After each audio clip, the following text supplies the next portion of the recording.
Okay, YouTubers, this is the Angry Prepper. Today's Prepper movie critique is going to be on the movie Civil War, which came out in 2024.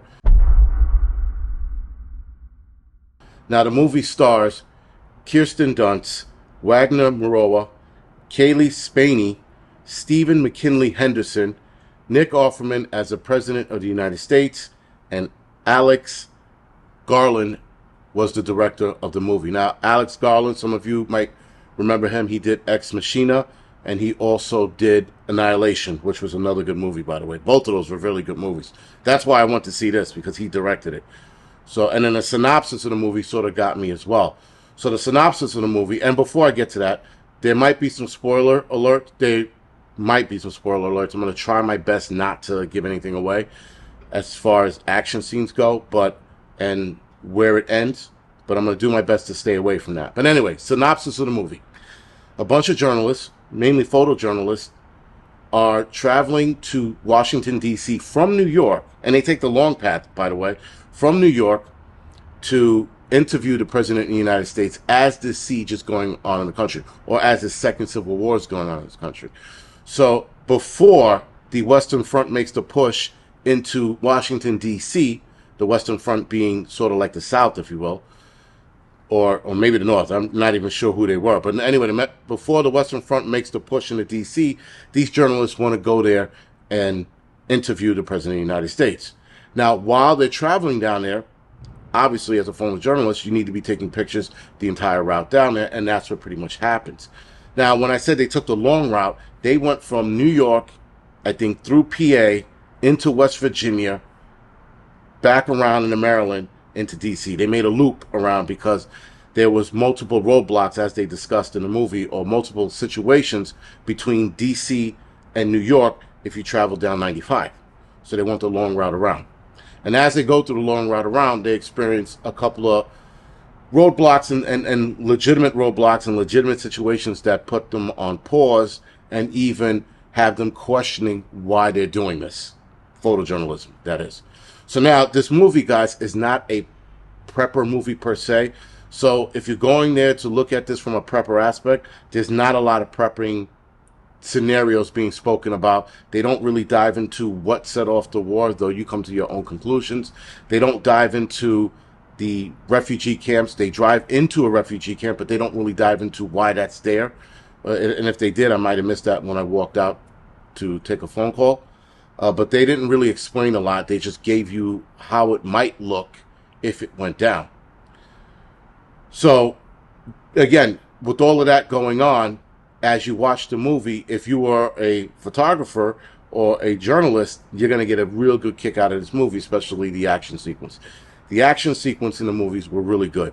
They were like spot on. The way people died in that movie or passed away was spot on. I mean, the realism of it was really good.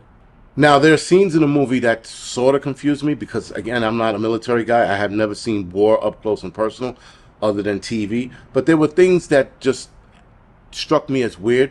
Like there was a scene where they were driving down the highway, and you guys seen that in the trailer, where they're driving down the highway and there's nothing but abandoned cars. It was like if everybody just got out of their cars in the middle of the highway and ran off. A lot of the cars were scorched, and some of the cars weren't.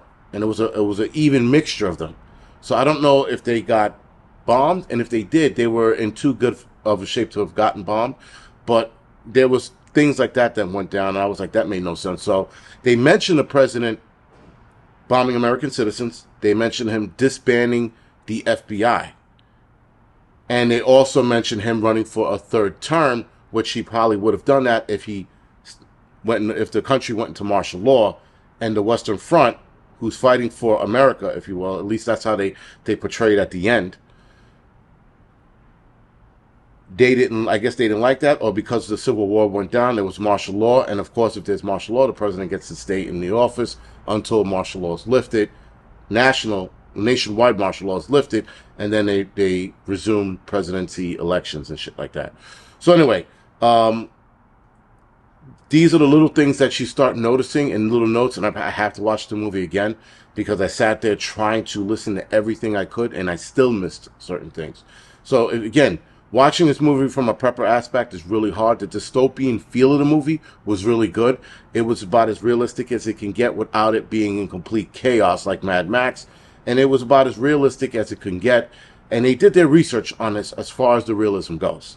Now, there's a scene where they drive into West Virginia, and as soon as they pass that state line, I'm like, I wouldn't have drove there. I would not have in a million years driven through West Virginia during the Civil War, because that's like cowboy country during the Civil War. If I'm not mistaken, I think Kentucky was like that during the first Civil War. So the second Civil War, states like West Virginia, I'm out on even driving through. And of course, they get into a situation that changes everything for them, because now they're questioning their actual safety and why they're even doing this, meaning taking pictures and writing about the war.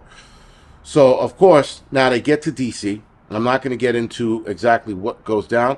All I'm going to tell you is the action sequence for D.C. was pretty good. It was pretty spot on. The way the military was moving, the way they were moving was like spot on. And again, this is me talking to other military guys who actually been to war, you know, obviously before the movie, and they things they mentioned, they did that in the movie. I'm like, oh, that was pretty realistic as it get. Now, this is where they fucked up, and this is the spoiler alert that I can't ignore. But at the end of the movie, they get to kill the President of the United States.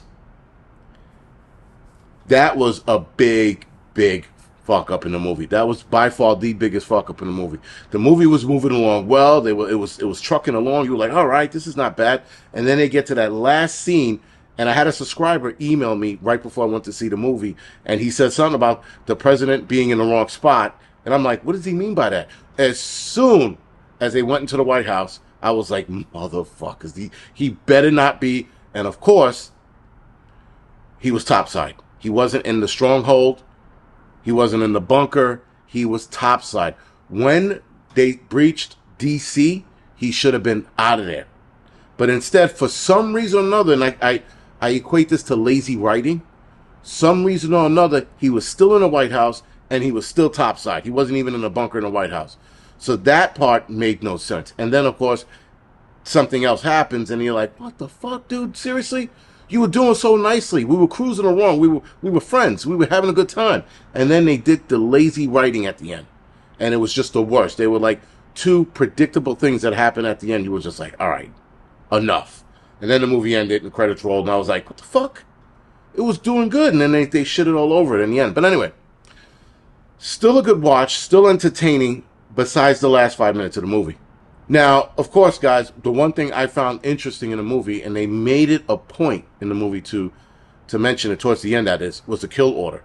There was no prisoner taking, none of that shit. Anybody who helped the president, anybody who was on his side was immediately killed. There was a kill order for everyone.